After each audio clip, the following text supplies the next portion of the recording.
સાબરકાંઠાના અરવલ્લી જિલ્લાના પૂર્વ ઉમેદવારોની ખાનગી બેઠક યોજાઈ હતી, જેમાં પૂર્વ ઉમેદવાર મહેન્દ્રસિંહ વાઘેલા, રાજુભાઈ પારઘી, મોડાસાના પૂર્વ ધારાસભ્ય સહિતના પૂર્વ ઉમેદવારોની એક ખાનગી બેઠક યોજવામાં આવી હતી. તમામ લોકોએ પક્ષને બે ઉમેદવારના નામ આપ્યા છે, જેમાં તુષાર ચૌધરી અને રાજેન્દ્રસિંહ કુબાવત, અને આ બંને ઉમેદવારમાંથી જે કોઈ ઉમેદવાર આવે તેની માંગ પણ કરાઈ છે. આ બંને ઉમેદવારમાંથી એક ઉમેદવાર ના પસંદગી કરે તેવી ખાસ માંગ છે. આમ તો પહેલા સાબરકાંઠાની સીટ કોંગ્રેસ જીતી હતી અને ફરી પણ કોંગ્રેસ જીતી તે માટે એક ખાનગી બેઠક યોજવામાં આવી હતી. નોંધનીય છે કે માત્ર પૂર્વ ઉમેદવારો જ આ બેઠકમાં નજરે પડ્યા હતા. જિલ્લા પ્રમુખ કે અન્ય કોઈ હોદ્દેદારો આ બેઠકમાં દેખાયું ન હતું.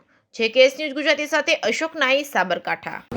આજરોજ સાબરકાંઠા લોકસભાની આવનારી ચૂંટણીમાં કોંગ્રેસનો સારો દેખાવ થાય અને આ સીટ જે મૂળભૂત રીતે કોંગ્રેસ જીતી આવી હતી એ ફરીથી કઈ રીતે જીતી શકાય એના માટે 2022ની ચૂંટણી લડેલા વિધાનસભાના ઉમેદવારો ભેગા થઈ અને કઈ રીતે જીતી શકાય એની રણનીતિના ભાગરૂપે મળ્યા હતા.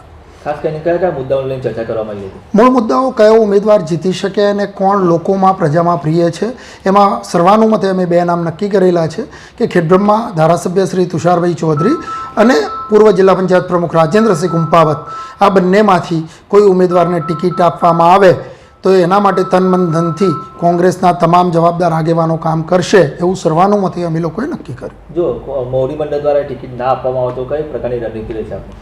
કોંગ્રેસમાં ભારતીય જનતા પાર્ટી જેવું નથી. કોંગ્રેસે જ્યારે અમને જવાબદારી સોંપી અને પહેલી વખત પ્રયોગ કર્યો છે કે તમે લોકો ગ્રાઉન્ડ લેવલે નક્કી કરી અને ઉમેદવાર જે નક્કી કરીને કહેશો એ ઉમેદવારને કોંગ્રેસનું મોવડી મંડળ ટિકિટ આપશે અને એના ભાગરૂપે જ અમે લોકો ભેગા થયા હતા.